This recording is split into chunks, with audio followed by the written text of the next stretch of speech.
वहाँ के लोग 2 वक्त की रोटी तक के लिए तरस रहे हैं। न उनके घरों में आटा है, न ही दाल बची।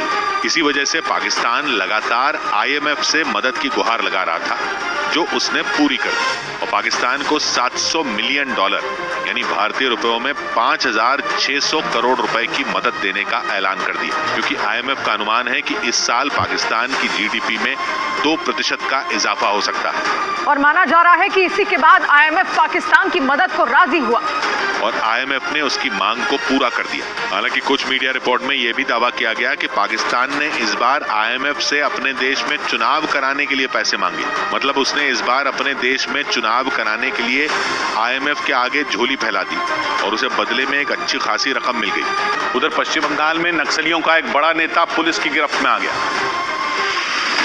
पश्चिम बंगाल पुलिस ने पुरुलिया जिले से नक्सली नेता सब्यसाची गोस्वामी को गिरफ्तार कर लिया। पुलिस के मुताबिक उस पर 10 लाख रुपए का इनाम था। खबर है कि उसके पास से कुछ हथियार और दस्तावेज बरामद हुए।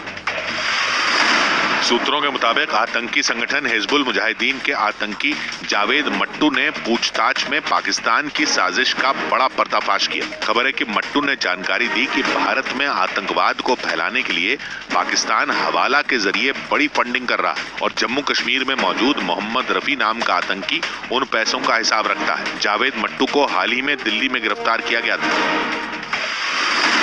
दिल्ली में बीजेपी नेता MJ अकबर की किताब गांधी लाइफ इन 3 कैंपेन्स का विमोचन केरल के राज्यपाल आरिफ मोहम्मद खान ने किया। इस कार्यक्रम में राष्ट्रीय सुरक्षा सलाहकार अजीत डोभाल भी मौजूद रहे। उधर दक्षिण कोरिया ने आरोप लगाया कि उत्तर कोरिया रूस को नई और ताकतवर मिसाइल भेजने की तैयारी कर रहा है। दक्षिण कोरिया के मुताबिक यूक्रेन के साथ जंग में रूस की मदद कर रहे किम जोंग उन अब एक कदम और आगे बढ़ने वाले हैं और वो अब अपने दोस्त पुतिन की फौज को अपनी नई मिसाइल से लैस करने की तैयारी कर रहे हैं। ये दावा उत्तर कोरिया के दुश्मन दक्षिण कोरिया ने किया। उसके रक्षा मंत्री के मुताबिक उत्तर कोरिया ने हाल ही में एक नई ताकतवर मिसाइल तैयार की है और अब वो उसी मिसाइल को रूस भेजने की तैयारी कर रहा है। ये पहली बार नहीं है कि रूस और यूक्रेन की जंग के बीच किम जोंग उन और पुतिन की हथियार वाली बात सामने आई हो।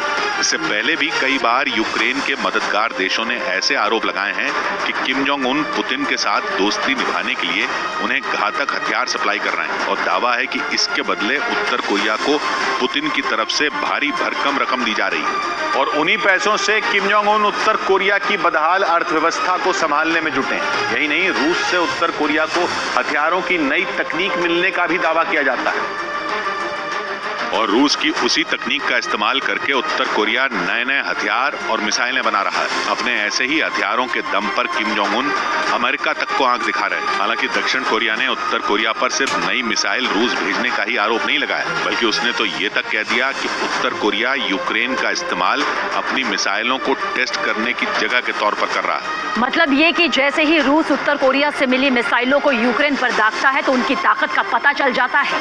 हालांकि उत्तर कोरिया ने कभी भी रूस को हथियार भेजने की बात नहीं मानी, लेकिन जिस तरह से किम जोंग उन और पुतिन की दोस्ती जग जाहिर है, माना जा रहा है कि आने वाले दिनों में हथियारों को लेकर उनकी डील भी दुनिया के सामने आ सकती है। उधर चीन से तनाव के बीच भारत और जापान के कोस्ट गार्ड के जवानों ने साझा अभ्यास किया।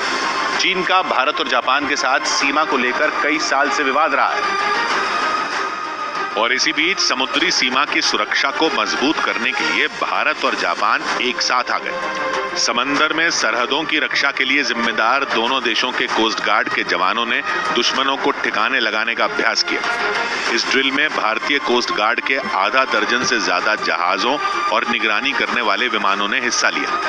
यह अभ्यास चेन्नई के पास बंगाल की खाड़ी में किया गया, जिसमें दोनों देशों के समुद्री रक्षकों ने आपसी तालमेल बढ़ाने का काम किया और समंदर में किसी भी मिशन को मिलकर पूरा करने का अभ्यास किया।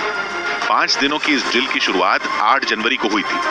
इधर सुप्रीम कोर्ट ने डीजल गाड़ियों को हटाने पर केंद्र को कई निर्देश दिए।